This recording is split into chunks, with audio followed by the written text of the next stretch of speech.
74-75 number আয়াত পড়েছি। আমি আগেই বলেছি দুইটা সংক্রান্ত আছে, একটা জান্নাত আর একটা জাহান্নাম। ইন্নাহু মাইয়াতি রাব্বাহু মুজরিমান ফাইন্না লাহু জাহান্নাম। রব্বুল আলামিন বলেন, অবশ্যই তোমাদের ভেতরে যে কেউ অপরাধী হয়ে, গুনাহগার হয়ে, মুজরিম হয়ে, পাপিষ্ঠ হয়ে, এই লোকটা যদি আমি আল্লাহর কাছে ধরা দেয় আসে, আমি আল্লাহ প্রথমেই তাকে জাহান্নামে দেব। লা ইয়ামুতু ফিহা ওয়ালা ইয়াহইয়া, লোকটা জাহান্নামে বাঁচবেও না, মরবেও না। প্রশ্ন আসতে পারে, জাহান্নামে দেবে মানে সে তো কিয়ামতের পরে, কবরে থাকবো কতদিন পড়ে জাহান্নামে দেবে কি করে? আল্লাহর নবী বলেন, আল কবরু রাউদাতুম মিন রিয়াজিল জান্নাহ ওয়া হুফরাতুম মিন হুফারিন নার। এই পৃথিবী থেকে বিদায় নেওয়ার পরে কবরটা কারো জন্য জান্নাতের বাগান হয়ে যাবে, আর কারো জন্য হয়ে যাবে এটা জাহান্নামের গর্ত। তার মানে আপনি জান্নাতি না জাহান্নামী সেই কিয়ামতের পরে ওটা লাগবে না, কবর থেকে শুরু হয়ে যাবে। সময় তো আমাদের হাতে একেবারেই কম, কখন কার মরণ চলে আসে কেউ জানি না। এই জন্য জাহান্নাম আবার কবর থেকে যেন আরম্ভ হয়ে না যায়। প্রত্যেক ব্যক্তিকে আজকে থেকে সতর্ক হওয়া লাগবে, এমন কাজ করে আমি মালিকের কাছে যেতে চাই, আমি যেন মুজরিম হয়ে, পাপিষ্ঠ হয়ে না যাই। নিজের দিকে খেয়াল করে জীবন চালালেই আমরা পরিবর্তন হয়ে যেতে পারবো ইনশাআল্লাহ। আমাইয়াতিহি মুকমিনান ক্বাদ আমিলাস সালিহাতি ফাউলাইকা লাহুমুদ দারাজাতুল উলা। কোন মানুষ যদি অপরাধী, কোন মানুষ যদি নেককার হয়ে, ইমানদার হয়ে আল্লাহর কাছে যেতে পারে, এই লোকটার জীবনে যদি ভালো ভালো কাজের আঞ্জাম দেওয়া থাকে, এই যে আজকে যেমন কোরআনের অনুষ্ঠান সাজিয়েছেন একটা ভালো কাজ। কোন মানুষ এলাকায় বিপদে পড়েছে, সেখানে ছুটে গেলেন, তারে সর্বাত্মকভাবে যতটুকু পারেন সাহায্য করলেন, এটা ভালো কাজ। এইরকম যত ভালো কাজ আছে, যার জীবনে পার্সেন্টেজ যত বেশি থাকবে, ফাউলাইকা লাহুমুদ দারাজাতুল উলা, এই মানুষগুলোই উচ্চ মর্যাদার অধিকারী। বলেন সুবহানাল্লাহ। আল্লাহ এখানে ফাউলাইকা দিয়েছেন, মনে হচ্ছে তার কুদরতি আঙ্গুল এইভাবে দেখাচ্ছেন, ফাউলাইকা সাতক্ষীরা। আর এই নারী পুরুষগুলো যারা ঈমান আনার পর ভালো ভালো কাজের আঞ্জাম দিয়ে তার মাবুদের কাছে যেতে পারবেন, এই মানুষগুলো উলাইকা লাহুমুদ দারাজাতুল উলা, এদের জন্য আল্লাহ পাক সুউচ্চ মর্যাদা রেখে দিয়েছেন। এখন এই মর্যাদাটা কি? এখানে যেহেতু দারাজাতুন বহু বচন আছে, এই মর্যাদাটা কি? আমি তাফসিরের ভেতরে প্রায় 29টা পয়েন্ট পেয়েছি এই দারাজাত এই শব্দের।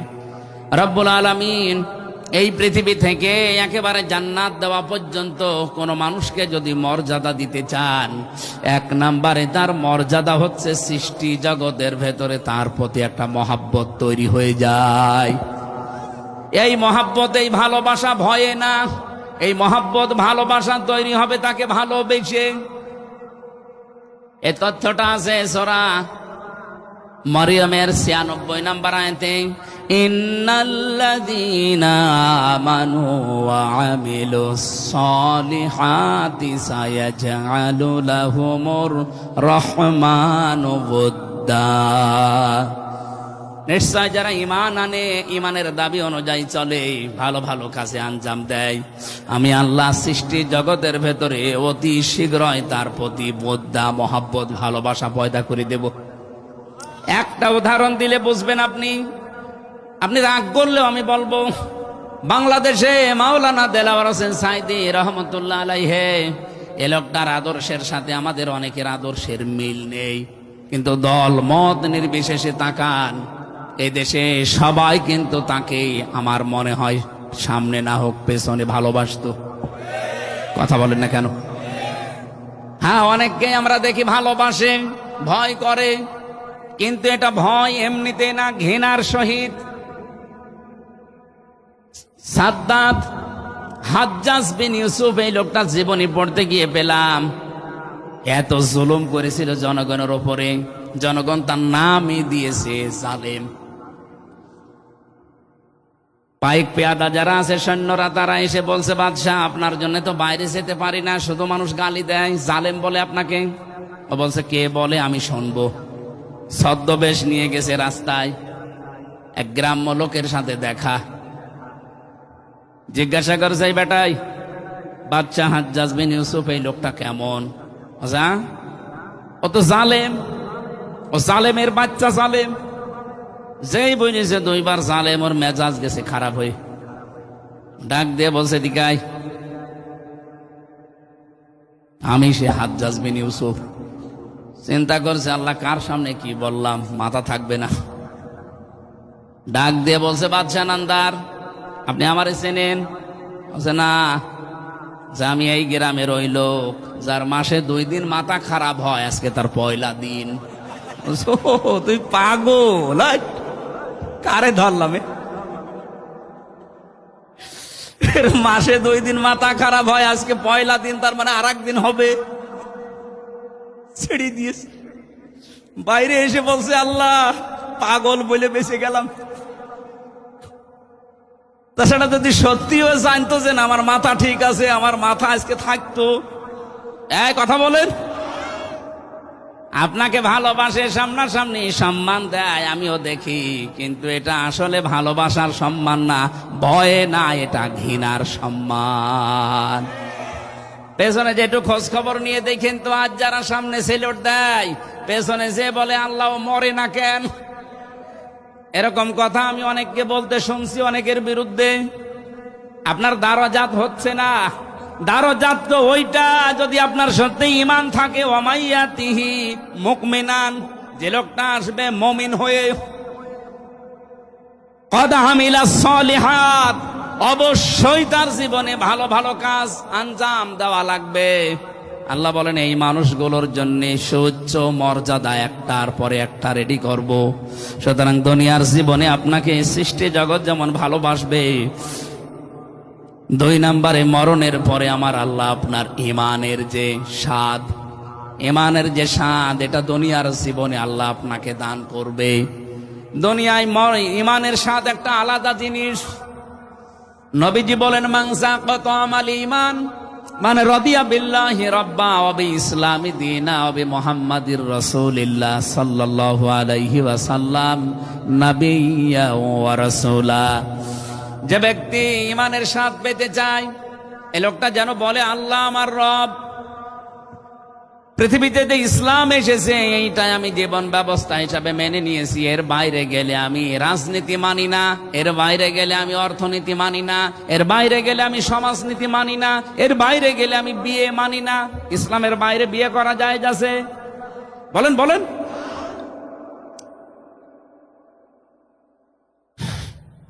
সব মিলে তার মানে আমি সিদ্ধান্ত নিয়েছি, ইসলামের বাইরে গেলে আমি কিচ্ছু মানি না। এমনকি ইসলামের বাইরে যদি আমার নেতা যায়, ওই নেতাকেও মানি না।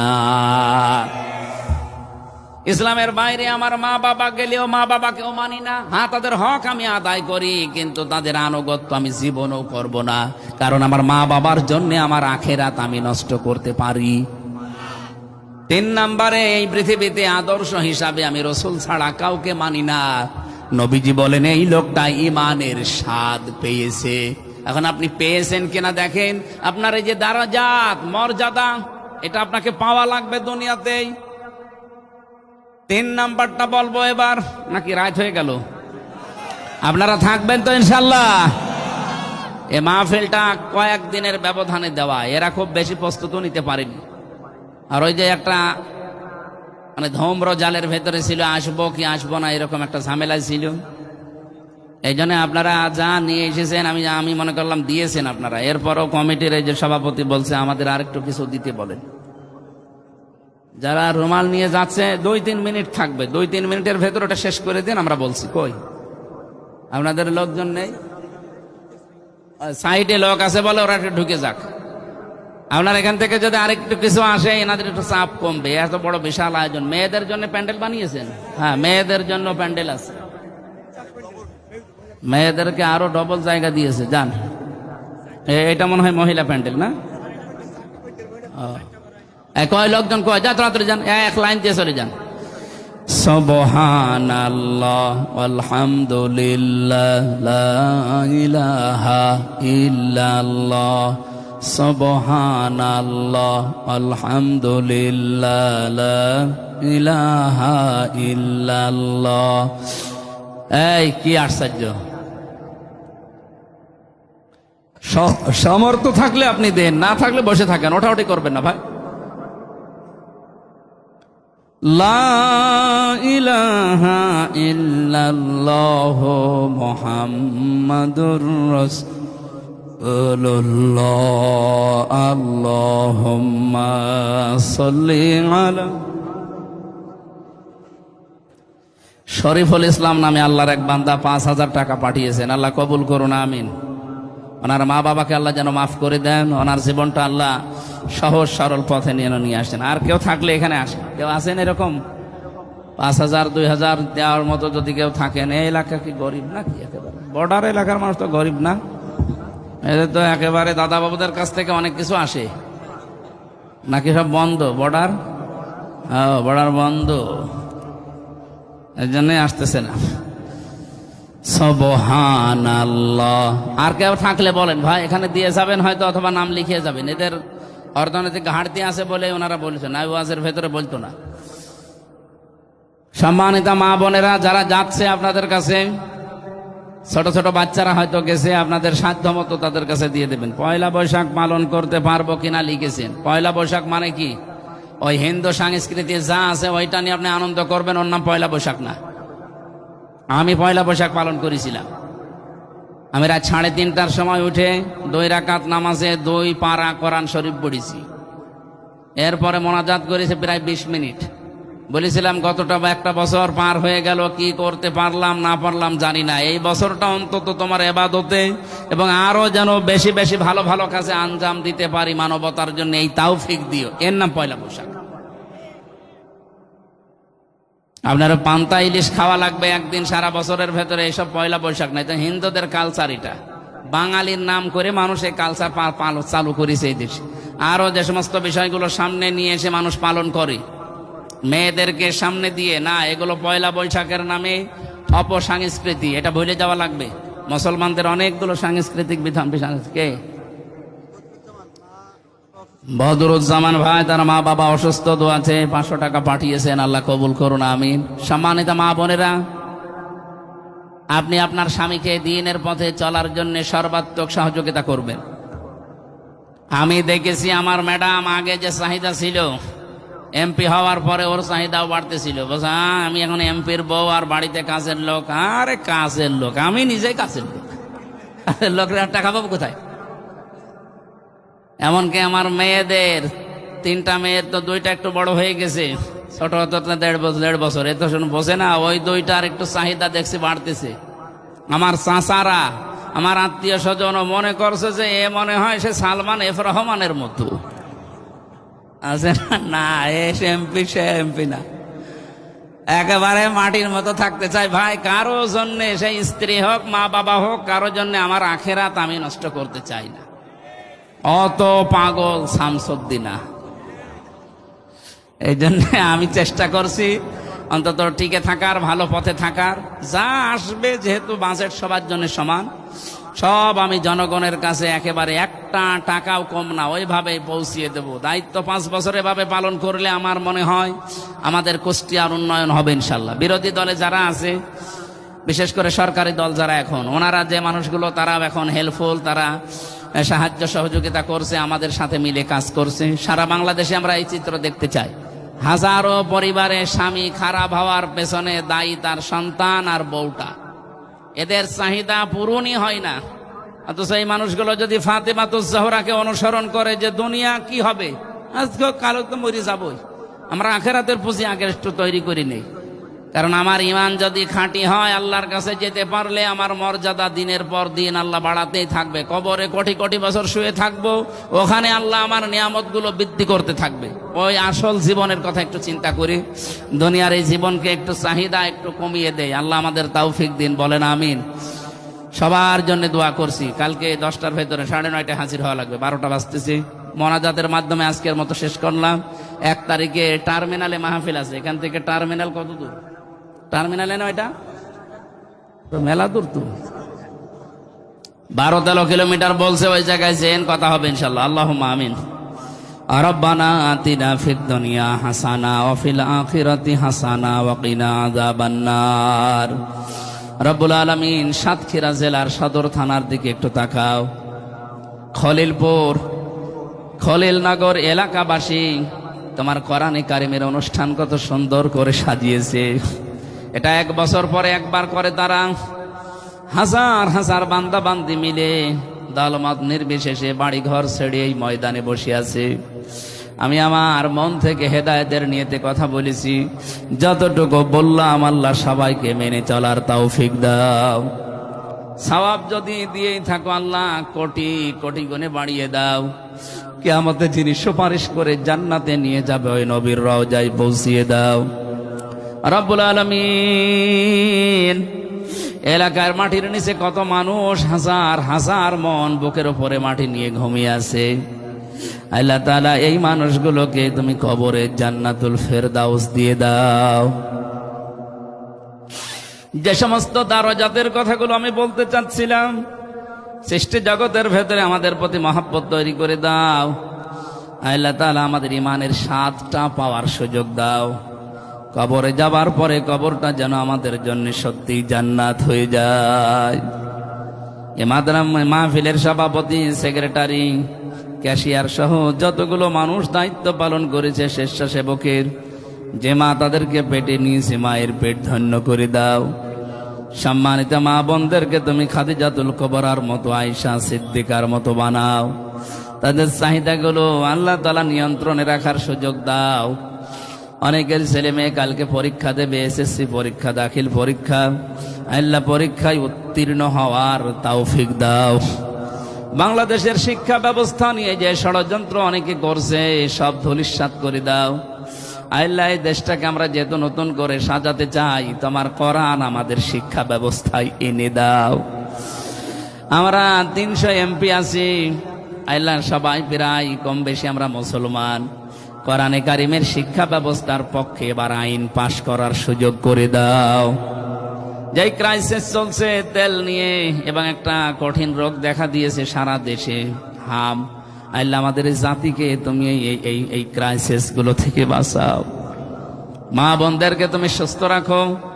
অনেকের পরিবারে অশান্তি আছে, অভাব আছে। আমরা জানি এই সাতক্ষীরার মানুষের উপরে যে অত্যাচার, জুলুম, নির্যাতন হয়েছে, আল্লাহ এরা ঘুরে দাঁড়িয়েছে, এদের মাজা তুমি শক্ত করে দাও। এদের পরিবারের অভাব দূর করে দাও। সব বরকতের মালিক তুমি আল্লাহ, তুমি সাতক্ষীরার জমিন থেকেই বরকত নাজিল করা আরম্ভ করো।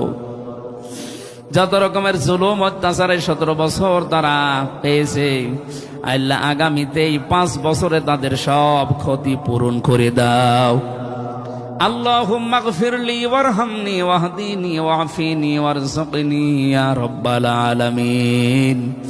যে যুবকগুলো আজকের মাহফিলের জন্য দেখলাম খাটাখাটনি করছে, এদেরকে কবুল করো। আল্লাহ তোমার বান্দা মিলন, মাওলানা রবিউল, মাওলানা ওয়াহিদুজ্জামান সহ যত আলেমরা এখানে কথা বলেছে, আলেমদেরকে কবুল করো। যে দায়িত্ব মাথার উপরে চাপিয়ে দিয়েছে প্রায় 4.5 লাখ মানুষের বিশাল দায়িত্ব, আল্লাহ এইটাই আমার জান্নাত জাহান্নামে যাওয়ার একটা মাধ্যম। এদের হকগুলো আদায় করে জান্নাতে যাওয়ার পথ সহজ করে দাও।